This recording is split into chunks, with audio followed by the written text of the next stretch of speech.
More toast, Matty? Oh, one too many lagers last night, Sheila. And they're down there having a war with the cereals, I think. Had a good night, though, lad, didn't we? Oh, wait. You stay as long as you want, you know. I need something to cheer me up, though. Isn't it time you were off? That's what I mean. The thought of going to work excites me like nobody's business. What? I think she means I might need something to cheer me up. Something like a job to complain about. Sorry, Matty, lad. It's just that I've got to go back to work and pick up the pieces. I'm just wondering if they'll still fit together. George Williams was saying... What now, love? Well, it looks like I've got a choice of either compromising my ideals or forgetting about them altogether. Bob, it'll be okay. Isn't that what they say to the condemned man before he dies? It's all right. I've got to get used to it, haven't I? People joke about it all the time. That's life. I mean, you feel it, don't you, Sheila? Condemned men, yeah. You get so everything's a reminder. I think I just need to know who the condemned man is, that he's been put away for a long time, then I can start all over again. You two, keep an eye on each other, eh? And you, no need to rush back to your place. Thanks, Bob.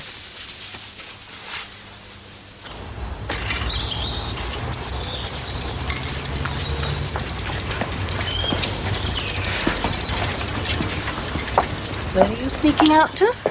I'm not sneaking out. You said you'd go to the greengrocer's for me. I'll go later. I need the raspberries today. I won't be long. Wish me luck. Luck? What for? Nothing. I told you. Do you want any more of this toast, or shall I finish it off? I told you. Come and have a look at this. I'm in the middle of me breakfast. Do you want this toast or not? Paul Collins playing up along Cassidy on that bike of his. You can't ride it for toffee. Where? I can't see him. Yeah, that's because he's gone now while you were stuffing yourself. That's bad for you. All that carbo, what's it, and collateral. Cholesterol. Well, not as well. I tell you what, I'll have a little bet with you. Oh, turning into a gambler in your old age, are you? No, this isn't a gamble, it's a sure thing. I'll bet you 10 bob he can't ride that bike. 10 bob. How much is that in real money? To a skinflint like you, 30 groats. Well, are you on? Right, but how are we going to find out? We'll have to watch for him coming back, won't we? You can go on first shift while I read the paper. I'm made up, everything's back to normal. Meets out back at work. Normal? You call this normal? Well, I think it's good that my mum's taking Matty to the library and that. It's getting air out of herself. Well, it's not good for me. Well, if you don't like it, Damon, you can always go. Anyway, I thought Torquay would have given you a taste for the big wide world. No, I thought I'd hang on here for a bit, you know, till another job comes up as international troubleshooter. Besides, couldn't afford my own place on the dole. You could share with someone. Oh, well, yeah. I'd end up doing this every day then, wouldn't I? I'd live with someone else's sweaty socks as well. Why? Not thinking about ourselves, are we? Me? No. Oh, living in sin with Guy, eh? I'd go down the street with the Pope's local rep, wouldn't it? Think she'd go mad? So you're thinking of it. Oh, Damon, some help you, or? Well, let's put it this way. I wouldn't mention it till she's found out who's done the other, you know. Well, do you think she'd take it better then? No, I just think she'll let you down more gently. Well, not a word about it now. This conversation has been struck from the record. Hey, you think that's what Steve was doing there? Living with his girlfriend. Steve Nolan. I think Matty gave him down the banks over it. Mind you, he's got his own back on his old fella now, hasn't he? A little twat. What have you got against him? Hey, I'm not just a pretty face, you know. I do have my principles. And I think that what their family's done, not having anything to do with Matty, is despicable. Got the reasons? Yeah, but sometimes feelings are stronger than reasons, aren't they? That's Damon's though for the day. This is 2 cases of unfair dismissal. Complicated. They resigned, but they're saying they were basically sacked. I'll read them later, don't worry. I better hang on to this one. Oh, Braggs's? I think we should put a ban on discussing that, Bobby. What, on letting down the shop floor? Don't start, Bobby. So have they tipped you the wink yet about your national job? You know, your reward for towing a nice, safe, reactionary line over Braggs's? Give it a rest, will you? Well, what's happened? Well, nothing's happened. If you must know, it's not looking as promising as it did before. Oh, George, I'm sorry to hear that. Bobby, we have to work together, OK? So ease off, will you? Get stuck into some of that paperwork. Seen it all before, George. Routine. And you'll see it all again, because that's what this job's all about, routine. George, I do understand what you're trying to do to me, you know. No? What am I trying to do to you? Routine. Bury Bobby in paperwork. Bobby stops making waves. There's a time for making waves, and a time. Yes, I know. For everything, there's a season.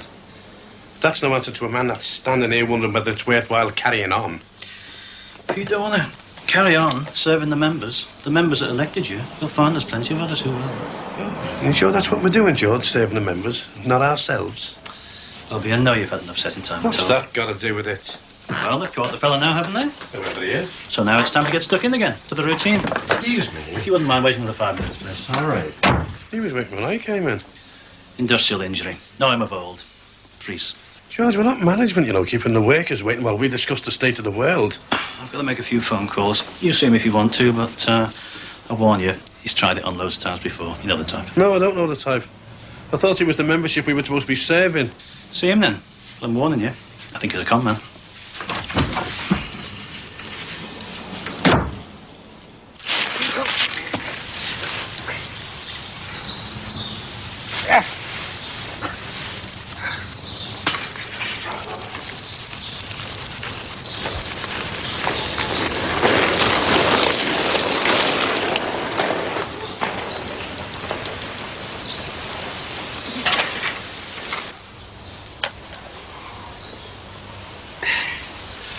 Hey, Harry, isn't it about time you took a turn?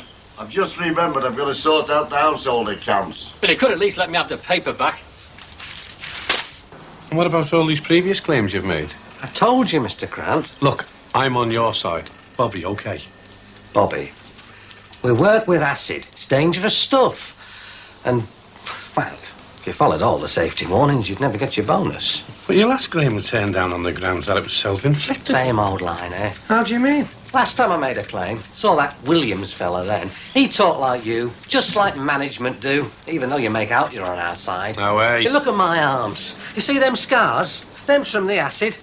And do you want to see the one I'm claiming for now? No, it's all right. Self-inflicted. That. I can't sleep at night. I can't sit in a chair without it hurting. My wife says it isn't worth 100 quid a week to suffer that. I tell her, where else am I going to get a job at my age? And all you can do is act like the bosses. Billy! It is Billy, isn't it? Come back, lad, come back. Sit down, stand up, do what you want to do. Look, I'm on your side. I believe you, OK? Now, look, you can do something to help me as well, right? Oh, yeah? What's that? Remind me what I'm here for. To save the membership. To save you. All right? I mean, look at it. Thanks, but no thanks. I sent all the stuff back and won't print a word of it. Could have been worse. How? Oh, well, that fella yesterday, he could have printed a word or two. Bizarre love triangle where siege still haunts hearts. You should have been a journalist, Gavin. So what are you going to do about him? A journalist? The doctor? Nothing I can do. More worried about this stuff. Well, there's not more you can do with that now. Yeah, but if they check the hospital records, they'll see we brought home confidential files to get the figures. Could be the sack. Sandra, yesterday you said you were too small for I to worry about that. Today I'm worried that the sharks might gobble me up. I've brought copies of the stuff home. They're strewn all over the place. Get rid of it, then. You reckon? Yeah, burn. If you're worried about it. Ach, well. Enough of my worries. How about your own? What, me? Sensible young student without a care in the world. Oh, you can't have a man in tow, then. That's where you're wrong. He's dead nice and all. And we're thinking about getting a place together before term start. Oh, aye? What do your mum and dad think about that? Oh, well, in my usual frank and fearless way. Haven't told them yet. Come on, then. Oh, I can't tell them now. Oh, no. It's no use moping around here. You can help me start a bonfire or burn this stuff. Then you can come into town with me so I can buy something I don't need and I can't afford. I've spent all my grants. Well, you can help me spend my wages then. Just as long as I don't get tempted. Thanks a lot. It's a pleasure. I'll be in touch. George! Got a minute? He didn't pull the wool over your eyes, did he? Oh, no, but the scales fell away from my eyes. He conned you. George, you're the only one conning round here, lad, aren't you? Who pays your wages? Oh, don't start all No, that who again. pays your wages? He does, and a few thousand more like Billy Priest. Oh, and 1 or 2 Dave Butlers as well. You know you're all heart, though. Yeah, but the members' interested, Harland. No, what I mean is, you let your heart rule your head. It's got you in trouble in the past, and it'll get you in trouble again. I happen to think that's what it's all about, this job, lad, not being afraid of trouble. Not playing safe to keep out of trouble. Making trouble if you've got to. For the people who pay your wages. Personnel, please. Bobby? Grant. Priest, William Priest. No, I'm his union representative. Hey, Harry, quick, come here. Busy. Quick, it's him. Somebody there?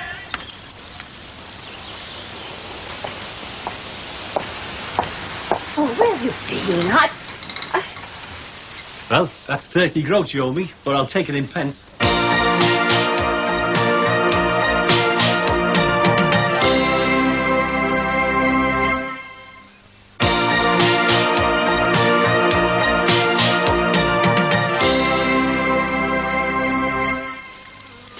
It's not that I want him to be on the dole or anything. He's never here. All day, half the night, out on his blasted job. And Rod's out with his mates and you're doing your song and dance act, and where's the life for me, eh? You get through all of them things anyway. It's my only pleasure. Mom. Well, it is. Take last Saturday. All set up for a night out with Dave and Marlene and the Bleep and Bleeper goes. I couldn't go out with them on my own, could I? Your dad said I should, but you feel like a spare part, don't you?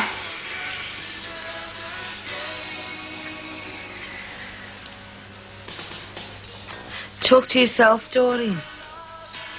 I reckon you should have parties. What, like Rod's 18th? No. Julie's mum has them clothes parties. She invites a few people round and she makes a few bob as well. And you get to try out the latest fashions and con me into buying the dearest model? No, not the latest fashions. Catalogue stuff and that. I don't know if I fancy it. A lot of strange people in your house. I think I'll go and see how that washing's getting on.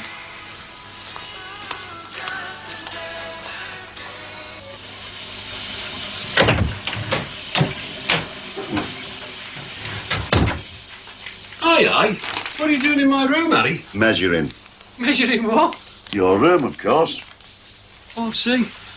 No, you don't. I haven't explained it to you yet. You see, you occupy 82% of the bedroom space I occupy, plus 100% of the rest of the bungalow. Although I am smaller than you. So on that basis, you should pay 82 divided by 100 plus 82 of the household costs, which basically means you're due for a 30% increase. How do you work all that out? All there in black and white. Then there's the car. What about the car? Repairs and bills and all that will share proportionately. That's apart from the telephone. Can't we pay that half and half? And you're on it all day and half the night. Hello, Madge. Lovely to hear from you, Madge. I'm looking forward to that, Madge. I don't understand how you've worked all this out. Yeah, work at it. It'll come. As a matter of fact, you're getting off quite light. You want to see what I'm going to charge them next door. And I thought this was just a let's get Matty out trip. I didn't realise you were going to try and con me into all this. Well, it just so happened they had all the stuff for next year's course at the library. I just so happened. We mustn't give up our education, you know, Matt. Maybe not. But I'm sorry, see. It's just too soon. I can't think straight about anything just yet. I need a bit of time to myself. You sure you don't want to stay any longer? Now, gotta start facing up to things. Just like you. I'm trying. Only I knew. I'm sure they'll be in touch soon and let you know who did it and what happens next and everything, you know. Thanks. Thanks for everything. Ta-ra, Damon. Bob will be round tonight, see if you're all right. Thanks.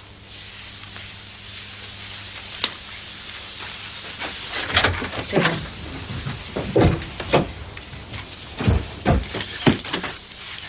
Hasn't gone, has he? Yeah, he said ta-ra. All right. I'll say ta-ra then. Where are you going? Hang on, Matty, mate. What's up, lad? Nothing. Just thought I'd walk down with you. Fine. But look, Damon, your mum had no need to send it after me, you know. Hey, nobody sent me after you. I came with my own free will and to agree with you that your Stephen's a bad cat. I understand his reasons, I suppose. Yeah, but sometimes feelings are stronger than reasons, you know. You're right, lad. What's all this then? This. Paint. Oh, I can see that. Well, no, I asked my dad what you needed doing round yours, and he said your living room could do a lick of paint, so... Oh, well. No, my mum's dead keen. No, she's out at the moment. She's looking forward to it, yeah. Next Monday. Right, try.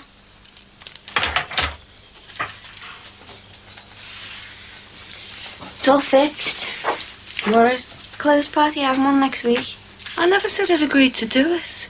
Oh, get lost, Mum. I knew you fancied it. Anyway, it's all fixed. Well, whoever fixed it can just unfix it, can't they? Well, you get good commission, and you get a good crowd with friends and neighbours and that. You got to cater for people or what? It's your party, Mum. You do it all you want. You will do it, won't you? I'll think about it. Got the phone number for the rep, have you?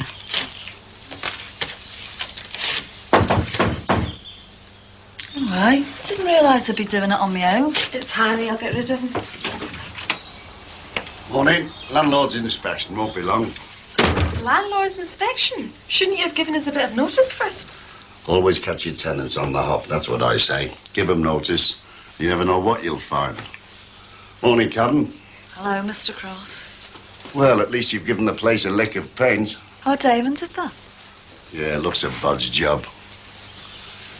And who gave you permission for this? We don't need your permission. It's my house. Yeah, well, we'll make good when we leave.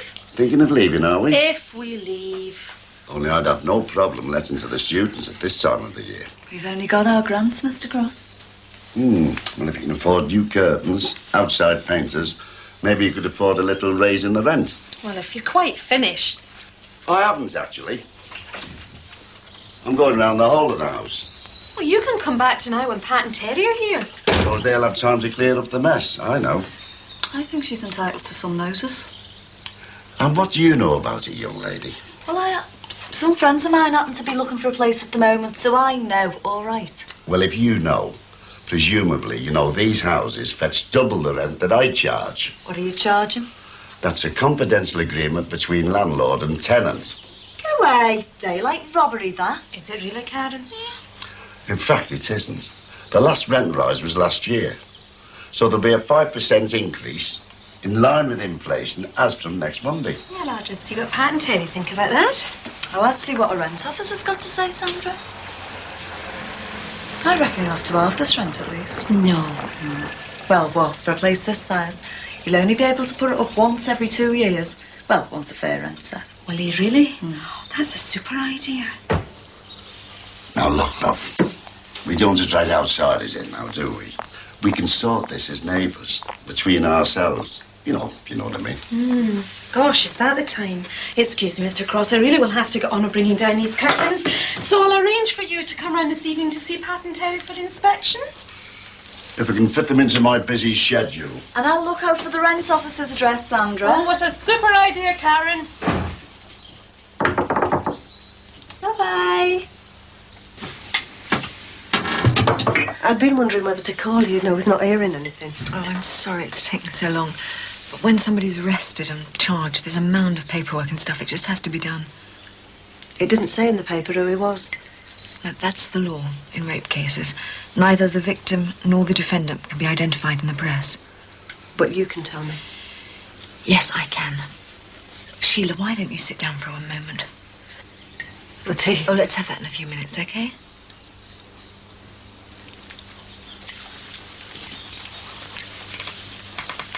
You're going to tell me it's somebody I know, aren't you? It's usual in rape cases for the victim to be known to the assailant. But in this case, it was completely the opposite. You'd never met him before, and you're never going to meet him again.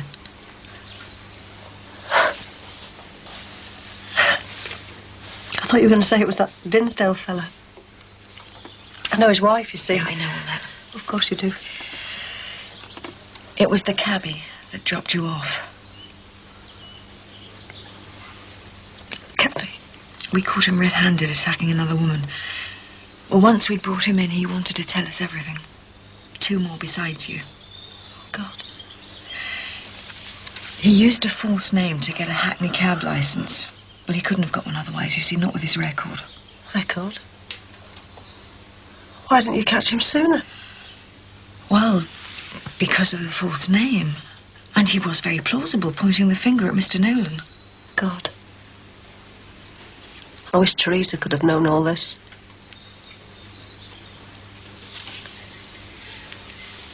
I'll get the tea.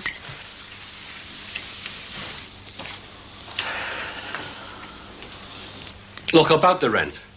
I think an increase of 30% a bit steep. 30%? Who said anything about 30%? Well, you did, actually. Oh, idle speculation. Would I put a rent up on a mate like you? You must think I've got a heart of stone. Cheers.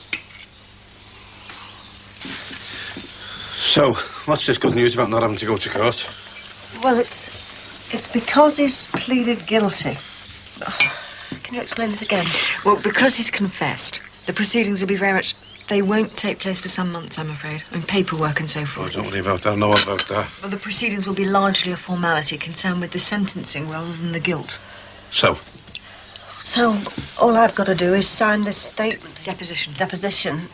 And then when the police have finished their... the paperwork. Yeah, come on, I get the picture, yeah. So, I'll leave you to it then, all right?